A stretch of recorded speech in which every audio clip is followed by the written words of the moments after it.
Shalom.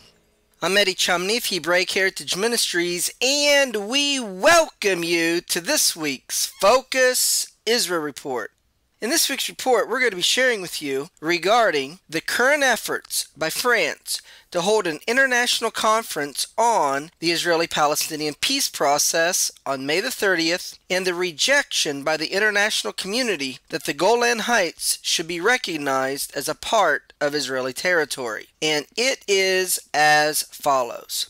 France has announced that it will hold an international conference in Paris on May the 30th on the Israeli-Palestinian peace process. The goal of the conference is to establish a framework for peace negotiations between Israel and the Palestinians. The basis of the talks will be the 2002 Saudi Peace Plan. The 2002 Saudi Peace Initiative, approved by the Arab League but not Israel, calls for Israel to withdraw from Palestinian territory captured in the 1967 Six-Day War, including East Jerusalem, in exchange for a normalization of ties with Arab countries. It also outlines the creation of a Palestinian state in the West Bank and the Gaza Strip, and envisions a just solution to the Palestinian refugee issue. The May conference will include the Middle East Quartet, consisting of the United States, Russia, the European Union, and the United Nations, the Arab League, members of the UN Security Council, and about 20 countries. In early May, senior diplomats from all participating countries will hold a preparatory meeting to discuss the way forward for the May 30th conference. In recent months, French envoy Pierre Vimont has held a series of consultations with Israel, the Palestinians, and a host of other countries in the European Union, the Arab world, the United States, and Russia to hear their views regarding a possible French peace conference initiative. In February, the French diplomats explained to Israel and the Palestinians an outline of a plan to help resume peace talks between Israel and the Palestinians. The proposed plan is as follows. First, France will host an international meeting consisting of permanent members of the UN Security Council, some Arab and European states, and international organizations to discuss a framework for future peace talks. The conference has now been scheduled for May the 30th. French sources say that the French plan is not an alternative to direct talks, but seeks to create a consensus, allowing the conditions for the two sides to meet. French officials say governments at the May conference would aim to draw up a list of incentives for the parties as part of a possible deal. These could include the European Union giving special trade and economic concessions to Israel and the Palestinians, and Arab governments agreeing to recognize Israel in exchange for Israel withdrawing from territory it has occupied since the Six-Day War of 1967. French Foreign Minister Jean-Marc Ayrault said he is inviting foreign ministers from Europe, the United States, the Middle East, and Asia to France on May the 30th to lay the groundwork for a new round of peace talks. The goal is for major world powers to forge a common strategy for the negotiations without the presence of either Israel or the Palestinian officials, Mr. Ayrault said. Secondly, the plan is to host an international peace conference between Israel and the Palestinians based upon the agreed framework in the summer or this coming fall. The French foreign minister will arrive in Israel on May the 12th and will meet Israel Prime Minister Benjamin Netanyahu to discuss the conference. Regarding the conference, the French foreign minister said, "In Israel, the government is more and more ambiguous on the issue of the two-state solution, and the Palestinians are more and more divided. We have to explain to the Israelis that settlement activity is a dangerous process and that it puts their own security in danger. There is no other solution to the conflict other than the two-state solution, with Israelis and Palestinians living side by side in peace and security, with Jerusalem as a shared capital. The two sides are more divided than ever. I'm not naive, but am acting in good faith. There is no alternative. The other option is fatalism, and I refuse it," he said. U.S. Secretary of State John Kerry said, "Not any one country or one person can resolve this. This is going to require the global community. It will require international support. Israel and the Palestinians will not be invited to the May 30th meeting and have different views on the merits of the conference." Israel Prime Minister Minister Benjamin Netanyahu called the French diplomatic plan mystifying and counterproductive, arguing that it gives the Palestinians no incentive to compromise. Netanyahu explained that the idea behind the French initiative is as follows. It says, "We will hold an international conference, but if it doesn't succeed, we are deciding in advance what the consequences will be, and that is we will recognize a Palestinian state. This, of course, ensures in advance that a conference will fail because if the Palestinians know that their demands will be accepted, then they don't need to do anything. They don't need to negotiate," he said. Netanyahu restated his policy that peace will only come as a result of direct bilateral talks between Israel and the Palestinians. Palestinian Authority President Mahmoud Abbas told French President François Hollande that the Palestinians fully back France's initiative. Abbas's spokesman Nabil Abu Radena said, "France plays an important role in efforts to establish a fair, comprehensive, and durable peace in accordance with international resolutions." Recently, the Palestinians circulated a proposed UN Security Council resolution condemning Israeli settlement building. Following pressure from France and other countries, the Palestinians have suspended their efforts to try to get the UN Security Council to vote on the matter and instead have given their support to the French efforts to hold a peace conference on the Israeli-Palestinian peace process. Diplomats said that France, Egypt, and Saudi Arabia had discouraged the Palestinians from moving ahead with the proposed measure that would have put pressure on the United States to veto the proposed resolution. The UN Security Council failed in 2011 to adopt a draft resolution condemning Israeli settlements after the United States vetoed it. The Palestinians welcomed the French initiative because they want the international community to impose a peace solution upon Israel. Palestinian Foreign Minister Riyad al-Maliki said, "We have agreed that our move at the UN Security Council should not jeopardize in any way the French initiative. We should really sail smoothly in a way that the French initiative will continue," he said, adding that the Palestinians would decide on formally presenting the draft text of a possible UN Security Council resolution condemning Israeli settlements at a later time. Maliki said, "We welcome the conference that France will be conducting on May the 30th. The Palestinians look forward to the meeting on May the 30th because we expect that this meeting will provide the right parameters in order to really move forward toward having an international conference between Israel and the Palestinians based upon the agreed framework that is proposed from the international community from the French conference